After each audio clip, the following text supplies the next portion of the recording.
vulgaire. Bon, alors j'ai réalisé il y a pas longtemps que l'épisode que vous avez le plus écouté ces derniers temps, c'est celui que j'avais fait sur la guerre en Ukraine. Donc je me suis dit, ok, ce que veut mon public chéri, c'est de l'actu. Donc j'ai décidé de vous donner de l'actu. Mais de l'actu de 2016, et sinon c'est pas marrant. Dans les trucs d'actu auxquels je capte rien, il y a eu les scandales financiers. C'est vrai, régulièrement on se réveille et à la radio ça dit « Madame, monsieur, bonjour, il est 7h, c'est le Flash Info. Une nouvelle affaire de fraude fiscale fait trembler le monde de la finance ce matin. » Alors je sais pas vous, mais moi quand j'entends ça, en général je pense « Ah là là, des gens riches ont fraudé le fisc, quelle énorme surprise !» Et puis je continue ma journée consacrée à gagner de l'argent et à payer des impôts. Moi. Il y a eu les Panama Papers, les Pandora Papers, les Bahamas Leaks, les China Leaks, les Paradise Papers, les Open Leaks, bref, les scandales financiers, c'est un cycle, c'est comme les sacs bananes et les moments gênants sur TPNP, tu le sais, ça revient toujours. Mais comme dit Macron... Ça m'en touche une sans bouger l'autre.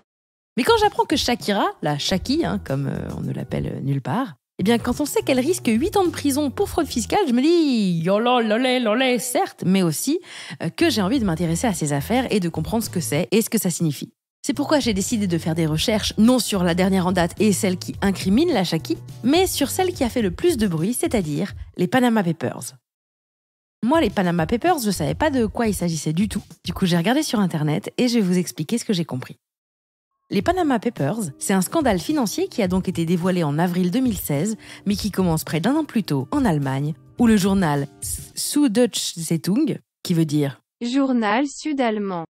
Voilà, donc pas de quoi casser 3 pattes à un canard en termes de titre. Bref, ils reçoivent un mail qui dit « Bonjour, ici John Doe. Êtes-vous intéressé par des... » Et après, tu cliquais sur un lien et ça mettait «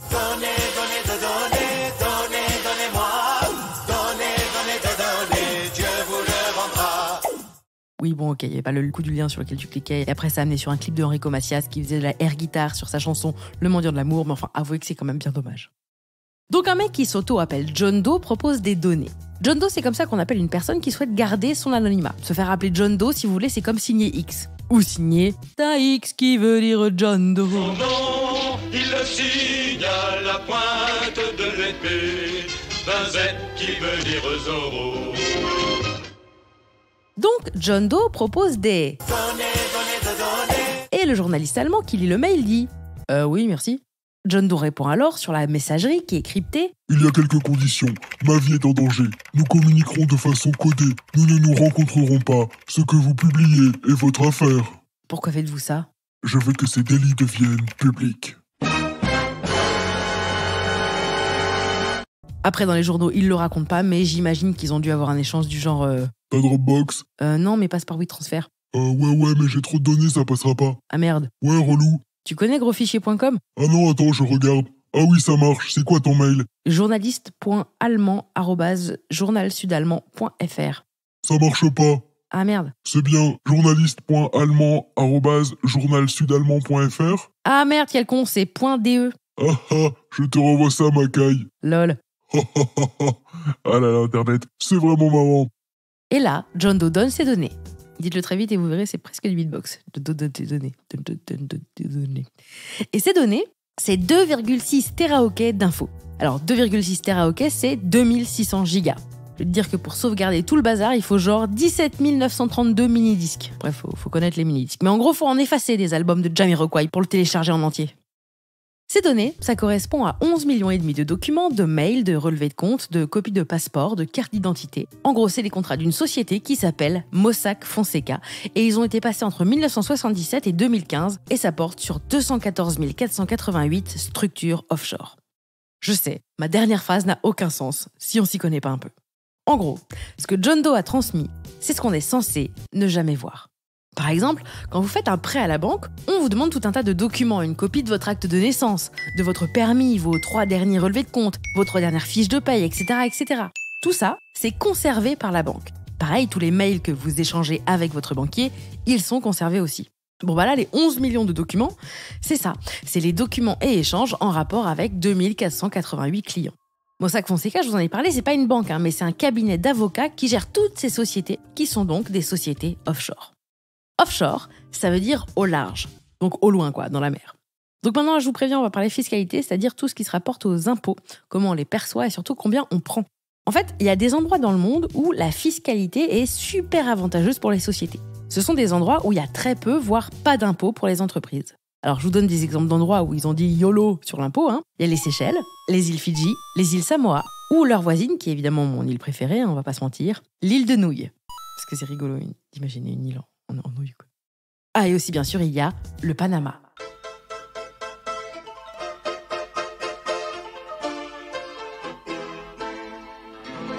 Ces îles, on les appelle des paradis fiscaux. Bon, maintenant faisons un jeu. Time for some magic. À partir de maintenant, on va dire que vous êtes riche. Félicitations. Eh bien, puisque vous êtes riche, vous n'aurez peut-être pas envie de déclarer toute votre fortune aux impôts, pour pas qu'on vous en prélève une partie. Pareil avec les gains de votre entreprise. Pour ça donc, votre avocat fiscaliste ou même parfois votre banquier, il peut vous proposer de faire une pirouette. C'est-à-dire qu'il va vous proposer de créer une fausse société qu'on appelle une société écran, puisque c'est ce que c'est, c'est rien qu'un écran. Il n'y a pas de vraie activité à cette société, il n'y a pas de bureau. En fait, cette société, elle sert juste à ouvrir un compte en banque à son nom afin de pouvoir y transférer de l'argent. Donc votre banquier ou avocat fiscaliste fait créer une société écran dans un de ces pays. Alors, créer une société écran, c'est pas interdit, c'est pas illégal. Vous faites ce que vous voulez, c'est vos sous, donc c'est OK, quoi. Mais donc cette société, nous, on l'appelle la société vulgaire. Mais vous devez quand même déclarer les profits en France puisque vous êtes français et que vous vivez en France. Et que donc vous devez payer des impôts. Donc les sociétés offshore, c'est pas illégal d'en créer ou d'en avoir une tant qu'on déclare tout l'argent qu'il y a dessus s'il a été gagné en France. Mais là où ça devient illégal, c'est si on s'en sert pour cacher de l'argent. Parce que ce qui est pratique avec les sociétés offshore, c'est qu'on peut faire disparaître votre nom, en créant par exemple une autre société écran dans un autre paradis fiscal. Cette nouvelle société, on va l'appeler Société Petit Vulgaire. Et on va dire qu'elle possède votre première société, Société Vulgaire. Alors c'est super pratique parce que comme maintenant elle appartient à une société et non directement à vous, voilà, c'est magique, votre nom il apparaît plus. D'autant qu'en plus dans ces pays-là, le secret bancaire fait qu'on ne peut pas révéler à qui appartiennent les sociétés. Donc voilà, vous me suivez, la Société Petit Vulgaire possède la Société Vulgaire. Tiens, si pour plus d'opacité encore, on crée encore une société écran qui posséderait votre Société Petit Vulgaire. Et pour rendre ça encore plus sûr, on peut trouver quelqu'un qui va dire « Oui, cette société est la mienne, à votre place ». Alors c'est faux, on est d'accord, cette société c'est pas la sienne, mais c'est un dirigeant de paille, c'est quelqu'un qui ne la gère même pas, non, il donne juste son nom et sa signature. D'ailleurs en général, ces gens qui font ça, c'est des gens qui gagnent leur vie comme ça, ils gèrent faussement des milliers de compagnies, c'est ce qu'on appelle des prête-noms. Par contre, bien sûr, on fera bien attention à signer malgré tout des papiers privés et des procurations qui disent que tout ça vous appartient. Et ça c'est secret. Vous comprenez en fait ou pas ? Alors, je ne sais pas si je suis très claire, mais en gros, ces sociétés, c'est comme des poupées russes qui font qu'au final, votre nom n'apparaît nulle part. Là, je vous fais l'exemple avec 3 sociétés, mais le but, c'est d'en créer un max afin de brouiller les pistes et qu'il soit impossible de remonter à la personne à l'origine de l'opération et du montage financier. Wait, what'd you just say? Donc, si vous voulez éviter de payer des impôts sur une partie de votre fortune, c'est super pratique parce que l'argent, il est caché ailleurs au nom de quelqu'un d'autre et personne ne sait que c'est à vous. Là, ça devient donc illégal. L'argent qui est sur ces comptes, selon le Media Blast, on ne peut pas savoir pourquoi vous l'avez gagné, ni comment. Ah oui, parce qu'il y a un truc que je vous ai pas dit, c'est qu'il y a des gens qui montent des sociétés offshore, mais pas pour échapper aux impôts. Non, à la justice. Donc si par exemple vous vendez des armes, ou de la drogue, ou des photos pédophiles, donc en gros que vous n'êtes pas une très belle personne, en fait vous pouvez déposer les sous de votre dur labeur sur un compte d'une société écran qui est à vous. Ensuite, vous faites un petit virement de cette société vers une autre de vos sociétés écrans et vous pourrez donc récupérer votre argent sale depuis le nouveau compte. Oh magie, il est devenu propre, c'est vraiment incroyable. C'est ce qu'on appelle le blanchiment d'argent. Donc pour résumer, quand on s'en sert de manière illégale, les comptes offshore, ça sert à ça. Ça sert à cacher de l'argent pour échapper aux impôts ou à faire du blanchiment d'argent. Et là, peut-être que vous vous dites « Oui, oui, d'accord, le blanchiment, c'est mal, mais pour ce qui est d'échapper aux impôts, ça va. Ils ont des sous, c'est pas grave, ils peuvent esquiver un peu les impôts. Moi, si je pouvais, je le ferais aussi. Je veux dire, est-ce que c'est si grave que ça ? En gros... » Tout le monde s'en branle, moi le premier. Esquiver ses impôts, c'est voler tout le monde. Par exemple, il y a un industriel qui s'appelle Gérard Otajon qui a fraudé le fisc avec des sociétés offshore et il a caché 21 millions. Gérard Otajon, quand il cache ses sous, il ne participe pas à la communauté. Pourtant, Gérard Otajon, il emprunte les routes de France avec son SUV. Ses enfants, ils vont à l'école. Quand il est malade, il va à l'hôpital. Et même dans son hôpital privé, ses médecins, ils ont été formés par qui ? Par l'hôpital public. S'il y a le feu chez lui, les pompiers, ils débarquent. Et quand il a pris son premier appart, Gérard Otajon, il a eu les APL. Il devait être super content. Bon, après, j'avoue qu'il a peut-être placé ses APL sur un compte offshore. Ouais, c'est pas un bon exemple. Mais en tout cas, tout l'argent qu'il ne donne pas, c'est pas juste qu'il le garde pour lui. En fait, c'est qu'il en prive le reste de ses concitoyens qui, pour la grande majorité, n'a pas les mêmes moyens financiers. Et eux, ils payent leurs impôts proportionnellement à ce qu'ils gagnent. Alors ça a l'air de rien comme ça, et on écoute d'une oreille discrète à la radio, mais c'est extrêmement grave. Pour info, on estime que la fraude fiscale, c'est 100 milliards par an en France. Et on salue tous les connards qui sont nombreux. Mais vous imaginez tous les beaux hôpitaux qu'on aurait si tout le monde payait ses impôts ? Ah bah elles seraient détendues des crocs, les infirmières. Un spécial dédicace à ma belle-sœur Mathilde d'ailleurs. Bref, revenons à John Doe.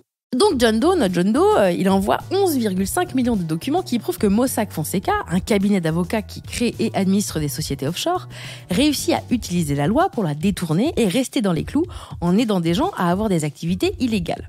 Je vous le dis, pour Mossack Fonseca, à partir du moment où John Doe envoie les documents, c'est la merde. Le journaliste allemand, après avoir téléchargé pendant environ 8 jours des documents à coup de buffering, il se dit « Oh là là, ce travail-là, il est trop gigantesque pour moi tout seul ».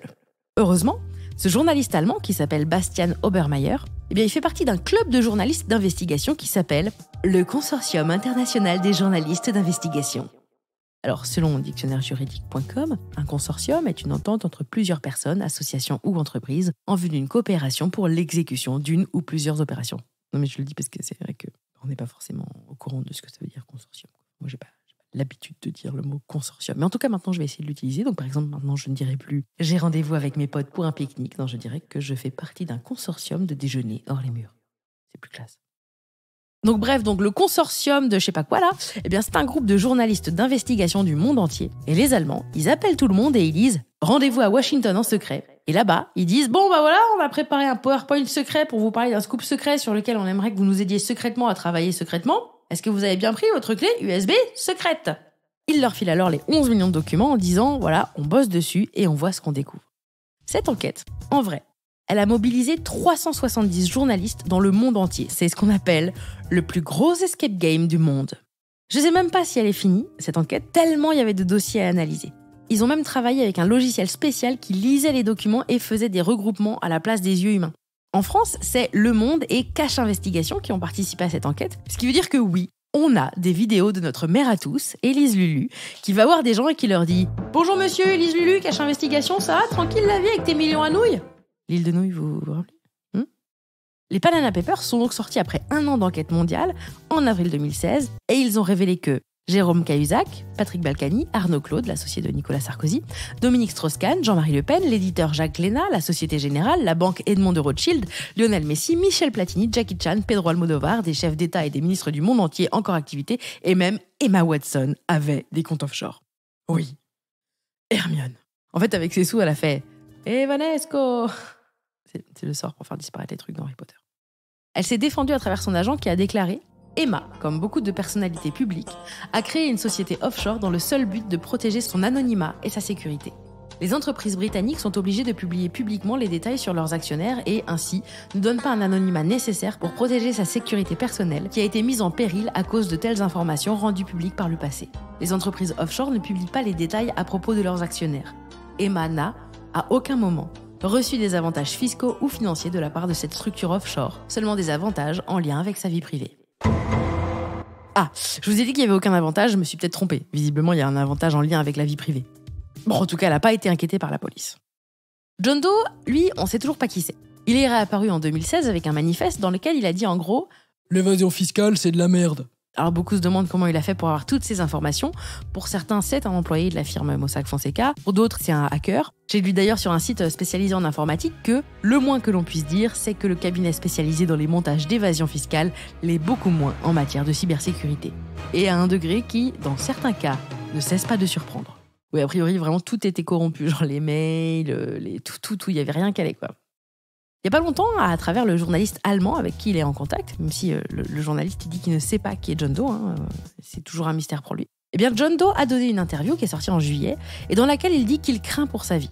Aujourd'hui, on considère qu'il est un lanceur d'alerte, c'est-à-dire une personne, groupe ou institution qui, ayant conscience d'un danger, d'un risque ou d'un scandale, adresse un signal d'alarme en espérant enclencher un processus de régulation, de controverse ou de mobilisation collective. Il y a eu beaucoup de suites aux révélations des Panama Papers, mais Mossack Fonseca, c'est un seul cabinet. Et il y en a plein dans le monde. Pour terminer, je voudrais vous dire que l'International Consortium for Investigative Journalism, l'ICIJ, eh bien, ils ont été récompensés par le prix Pulitzer en 2017. Et ça, c'était pour leur grande enquête sur les Panama Papers, c'est la classe. Et moi, je vous conseille bien sûr les Cache Investigation sur ce sujet qui explique les choses vraiment super bien. Et sur Netflix aussi, il y a un film qui s'appelle The Laundromat qui est super et dans lequel Meryl Streep est incroyable, comme toujours, j'ai envie de vous dire. Voilà, ça c'était les Panama Papers, mais en vulgaire.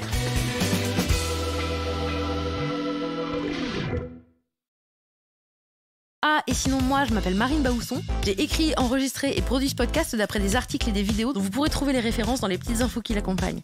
Il a été réalisé avec amour par le merveilleux Antoine Ollier. La musique est du fantastique Guillaume Béra du collectif Branx. Les illustrations et la création graphique sont de la fabuleuse Juliette Poney. Je les remercie tous les trois.